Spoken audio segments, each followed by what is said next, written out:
we got to get into what is breaking news. Korkenstein, Fuzzy Belvedere, and chat. And according to an article that I have pulled here, thanks to Korkenstein from IGN.com, it was written by Wesley Yin Poole, posted moments ago, folks. And it says this: Nintendo delays Switch 2 pre-orders. Although, well, let me start again. Nintendo delays the Switch 2 pre-order date in the United States to assess impact of Trump's tariffs. And it goes on to say this: Nintendo has taken the unprecedented decision to delay the Switch 2 pre-orders, blaming the impact of Trump's tariffs and evolving market conditions. Pre-orders were set to go live on April 9th. Nintendo did not share an updated kickoff date. And folks, that's at this point we don't know when the new pre-order date is happening. Nintendo issued IGN the following statement, and I quote: "Pre-orders for Nintendo Switch 2 in the United States will not start on April 9th, 2025, in order to assess the potential impact of tariffs and the evolving market conditions. Nintendo will update timing at a later date. The launch date of June 5th, 2025 currently is unchanged. Nintendo announced yesterday that the Switch 2 would launch as a console only at $450, and there is a $500 version with Mario Kart bundled in. Well, folks, we are now getting some information that it could go, or it could possibly double the price of the Switch 2 if the tariff situation is not addressed. And, well, this is where we get into it. Folks, I'm going to tell you this right now. I love Nintendo. This is where I have to put the foot down. I'm not spending $1,000 on a Nintendo Switch 2. I will not buy it. You've heard it here. I'm not faking the funk. I'm not trying to rubber rouse. I am taking a stand as a consumer. I'll pay $500 for the Mario Kart edition for a lot of reasons. I'm going to put hundreds upon hundreds of hours in Mario Kart World, playing here at home and side by side, but with my nephew. Right? That's a given. We're going to get our money's worth.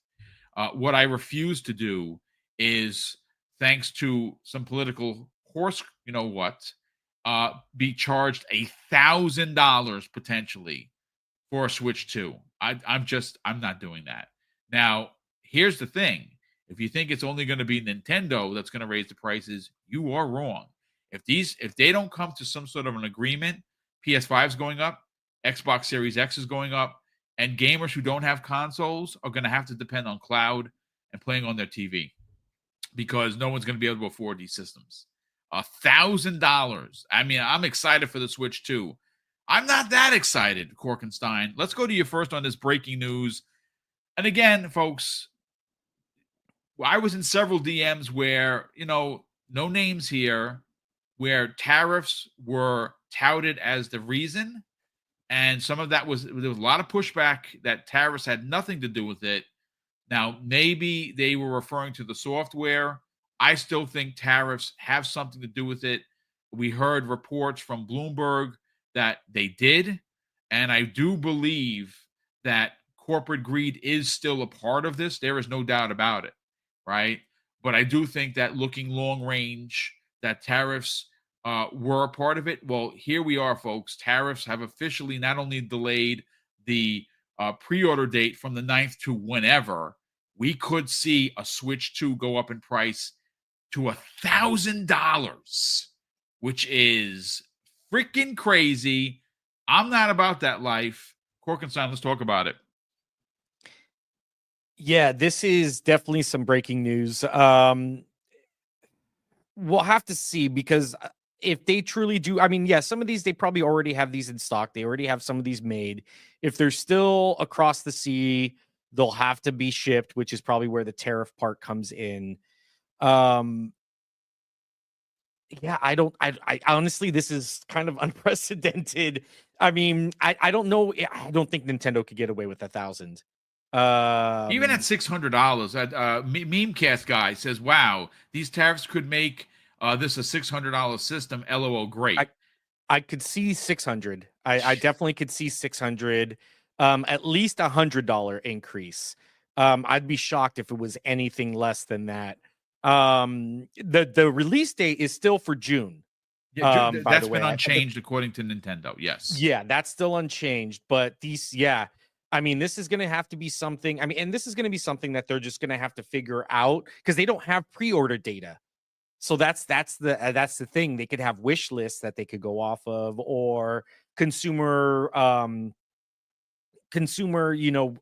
reports where they gauge hype of where they do their oh, why am I blanking on what this is called, where they do like they bring people in for panels and they gauge their interests. So, well, if let's say we had this Nintendo for $700 on, from 10 to 1, how much would you purchase this, or how much would you like that price range, those kind of things. That's all they have right now.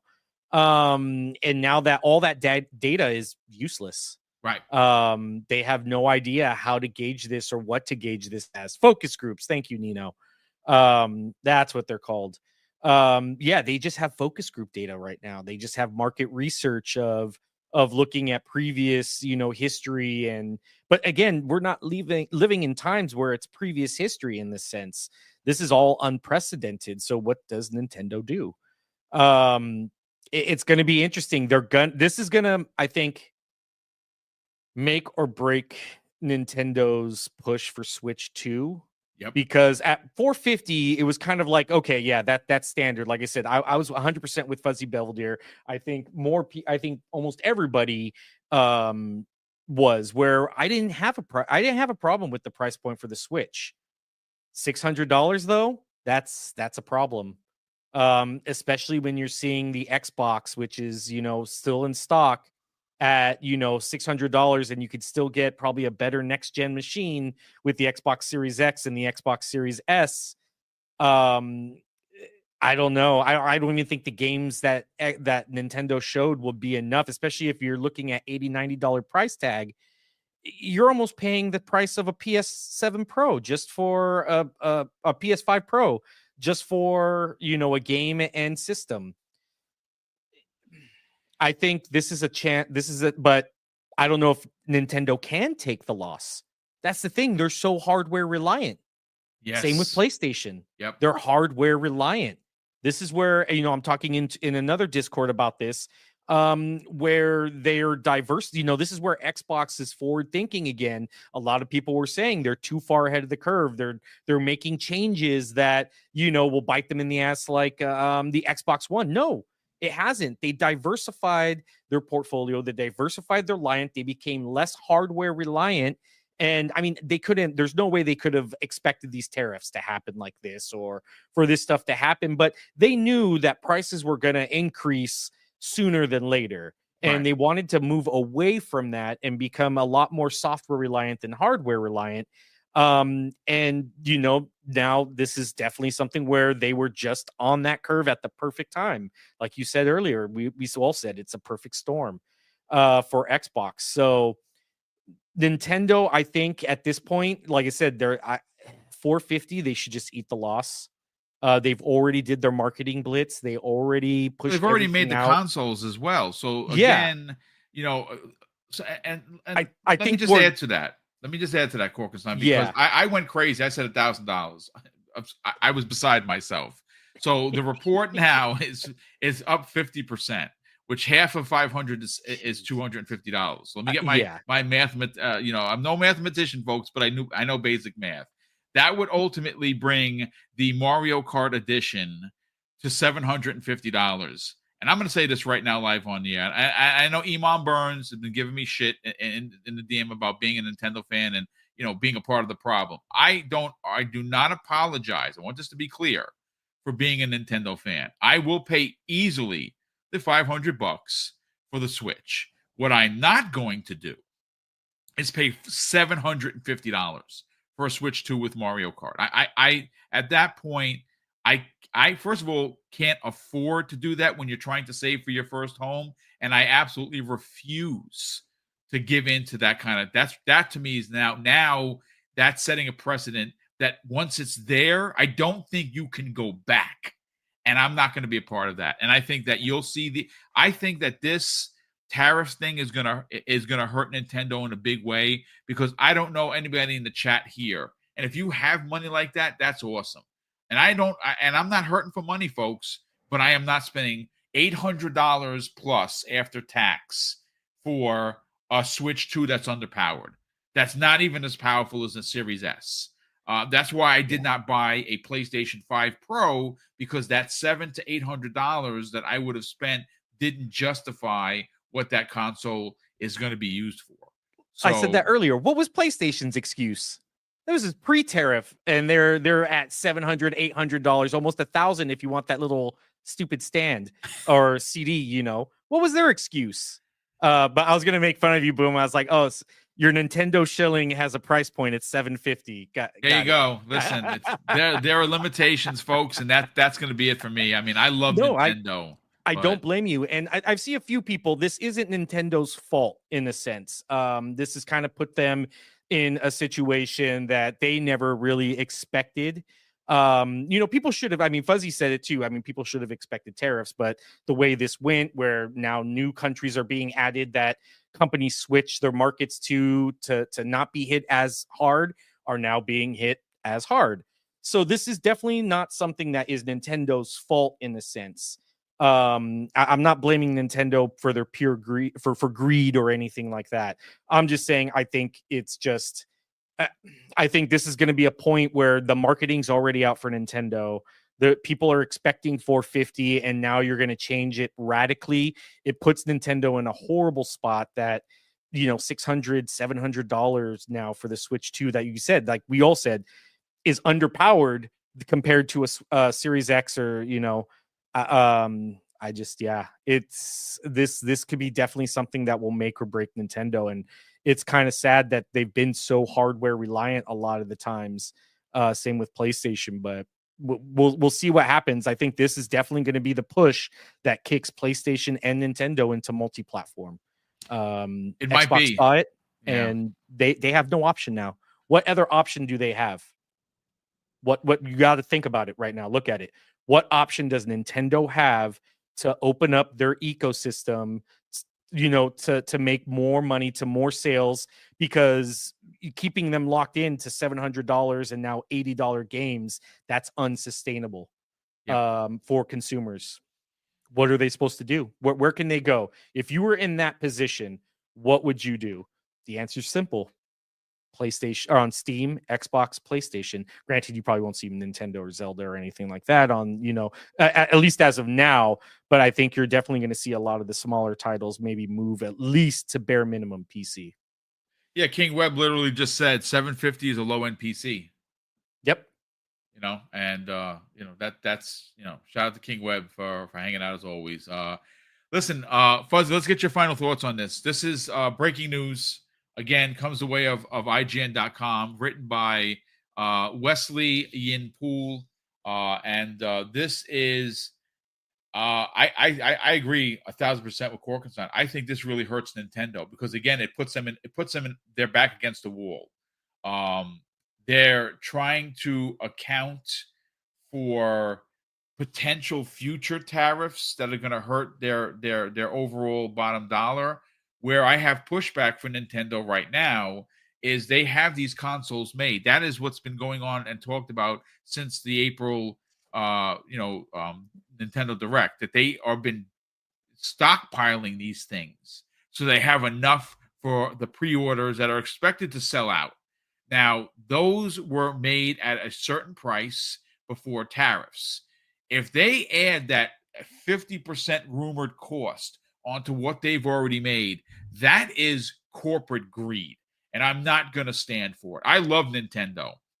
And I cannot wait to play Metroid and Donkey Kong Bonanza and Kirby Air Ride and Mario Kart and the new 3 Mario and whatever else they remake for the old Zeldas that were 10 years old. I will buy every one of those games because I am a fan. And this is the only thing that is my only vice. I don't drink. I don't smoke. I don't go to titty bars or anything like that. I play video games. That's my vice. So I will spend a little extra. I just won't buy as many games on the Switch 2. But what I'm not going to do is spend $700 to $800 on a console that's less powerful than a Series S. That's where I got to push back against Nintendo, and I'm not doing it. Let's get your thoughts on the breaking news. Yeah, it's kind of hard figuring how the tariffs will affect the pricing, because a couple of key things to keep in mind. Nintendo has facilities stateside. So Nintendo is going to have to pay that tariff as well, not just the retailers that distribute the product. So when Nintendo brings the product here to the States, they have their warehouse, which then they forward it to Best Buy, or they forward it to Walmart, or they forward it to so-and-so. At that point, that's when Nintendo is going to increase the price to that party to get it on their shelf. And then that's when Walmart, Best Buy, and the other places are going to increase that price that they have to now pay the increased price from Nintendo to the consumer when it gets to the shelf. So it could very well be an $800 deal. It all depends on what the margins are that they work with currently. Now, as somebody that's familiar with what the pricing structure used to be with Best Buy in the early 2000s versus the 2010s, there's been a race to the bottom as far as the margins are concerned when it comes to a lot of electronics. Like back in the day, early 2000s, everything that you saw that was Sony, they were making 50% on that price. So if an item was selling for $500, the cost to that retailer was less than $250. Yep. It's not the case anymore. The margin for Sony, I believe that these stores are working with, is roughly between 15 to 20%. So if the item is $1,000, the store paid $800 to get it on their shelf. Now there might be, depending on the amount of sales they make over the year, there might be residuals or kickbacks, as they call them, at the end of the year that Sony would give that retailer for overperforming, let's say, as far as moving their merchandise. That doesn't account for sales, because a lot of times with sales, unless Sony is instituting that sale, the retailer has to eat that cost that they're cutting the price to move product. If Sony is willing, because they see that their retailers are stocking up on stuff that aren't moving, then they might institute an extra 10% or 20% off of what that cost was to the store. So then the store can do something similar to help move the merchandise. So tariffs are a tough thing to kind of focus on. Now, as far as product that's already stateside, those can't be touched. I mean, unless they're sitting on a cargo ship waiting to be, go through from like Japan customs, or China or Vietnam or even Cambodia, where they moved development and production of the Switch to. You're right. Absolutely correct. Yeah. So the other thing to keep in mind, they still make some of their products in Japan. Now, this is why I thought they took into account the pricing of what the tariffs might be, for the fact that there is a regional locked Switch that's in Japan that's going to be roughly in US dollars when converted yen to US dollars. Yep. It's like $100, $150 less. Yes. But that can only be used in that region with only that region's software. And then the other ones are unlocked for global. You could use the global one in Japan if you like. I don't know how that's going to affect the software, but you can't use the region lock one from Japan elsewhere, to my understanding. At least that's how I understand it. So that's another reason why I thought that some of the tariff stuff was already accounted for, because they do still make some stuff in Japan. I would say probably less than 10% of their production is made in Japan.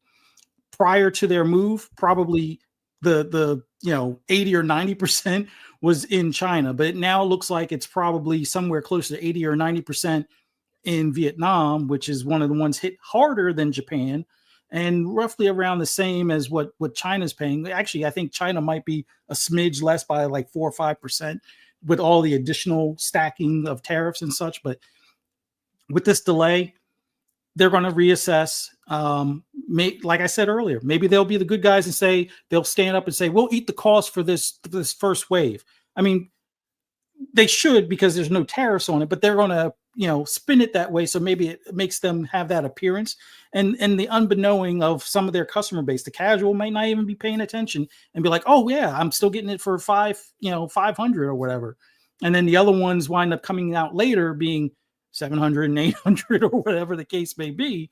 But at least for that initial sell through, they'll probably eat some of that cost, but we'll see. They've done something similar in the past, from what I hear from some Nintendo heads within our inner circle.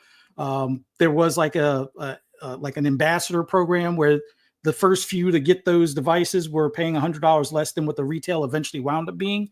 So we could see something along those lines. But in the grand scheme of things, we'll see how this all shakes out. This is going to be a pissing match for a bit. And some countries are going to piss back. Others are going to fold or come to the negotiation table. We'll see. Me personally, I don't think there's going to be much wiggle room that these countries are going to, cave. We may be the largest consumers, but China is a large consumer. And right now, because they're already going through their industrial boom, and they have a middle class that's burgeoning right now, and we have a middle class that's shrinking day by day or minute by minute, a lot of countries are going to start looking at China as being the replacement for us. And when that happens, it's going to get ugly here. It's going to be depression 2.0 or 3.0 or whatever. Yep. But until then, I think our best bet is, if you really want the Switch, try to make sure you're one of the ones that gets the first 20 million that already hit our shores, and figure out which games you must have to spend the $80 on. And or maybe the $80 isn't as much of an issue. Just get the device. That would be the key thing. As far as the rest of us that might be looking for that Xbox ROG Ally deal, we'll see how these tariffs affect that. Yep. I was under the impression, or I'm thinking the sweet spot is 600. If they could do less, awesome. If they can't do less, then it better be a Z2 Extreme. But if it's truly based on the ROG Ally 2, I can expect that thing to be closer to 800. And that might be a non-starter for a lot of people. But if you compare it to like a Steam Deck 2 at that point, it might be well worth it, knowing what's inside. But then knowing what's inside versus what is supported from, the outside is two different stories. And I learned my lesson with Sega several times, being the first to get the Sega CD and the 32X and the Saturn. And by the time the Dreamcast came out, I was like, F this, I'm out with Sega. So we'll see. But buy the hardware you want today. If it's on shelf, it's stateside, get it now. Hopefully you have your tax return already, so that way you have that liquidity to spend. But if not, save, and start evaluating where you want to spend. That's all I got.